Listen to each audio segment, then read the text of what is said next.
and I'm going to tell you a little bit about how the simulations are going to work in the age of Zoom. So you have your telehealth appointment planning worksheets are in your Google folders. You should be able to access those. And if you go through it step by step, it will help you construct the logistics of your meeting with Amanda. You'll have two 20-minute interviews the first time you meet with Amanda, and then the second time you'll have two 20-minute interviews with Amanda and her partner, Mo. And the second time you meet for your final set of simulations, your last half hour of the evening will be a debrief with the standardized patients. And so they'll be giving you feedback about how it was like to work with you as a team. So you'll need to make a plan. As our OT friends say, you need to make a very good plan and you need to be ready to abandon it if that seems necessary. But it's important to have a plan in place that you can abandon if you have to. And I'll look at the chat and the questions in just a moment.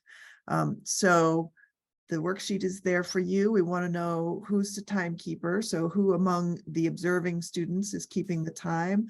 I'll be sending messages out from my powers as the great and powerful Oz, but they're not always easy to notice. And so as the timekeeper, you can reinforce the messages I'm sending. Or as a group, you could decide that you want to be messaged at 5 minutes to go instead of 2 or whatever. We will be recording these simulations, and so you'll need to assign someone to record the videos to the cloud. And how are the observers keeping notes? Are you doing it in a Google Doc? Are you doing it in the Zoom chat? And then who is taking responsibility for these various parts of your interaction? You can do this for both sets of simulations. Use the document as you would like. So here's some visuals. You're going to stay in your team room. You never leave it. Amanda will come to you. And so right at the moment when your simulation is supposed to start, Amanda will show up in your room. So be ready, be mindful of the time, be ready. For the students who are participating in the simulation, you will have your video on at all times and turn your audio on and off when you're speaking.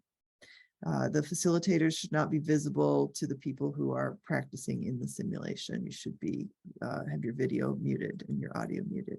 For all the observers, everyone else on your team, because you're not sending in all 6 or 8 of you at once. If you're observing, have your video and your audio off.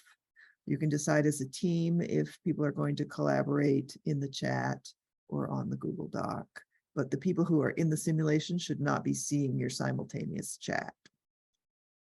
The timekeeper, you can turn your audio and video on when you need to warn people about the time. There have been instances where simulations have just gone on and on and on, and no one fulfilled that timekeeping function. It can feel awkward, but it has to be done. Just like a regular patient appointment, unfortunately, you can't go on because everybody's moving at the same pace. Kris, Dr. Birch had a question about the teams will meet with the patient 2 times each simulation evening. And Yes. so that is kind of intended to be a patient encounter and then another patient encounter within the same visit to the clinic.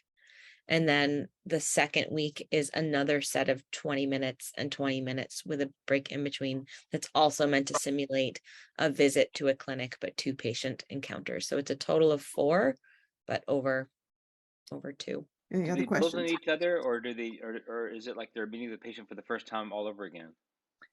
They build on each other.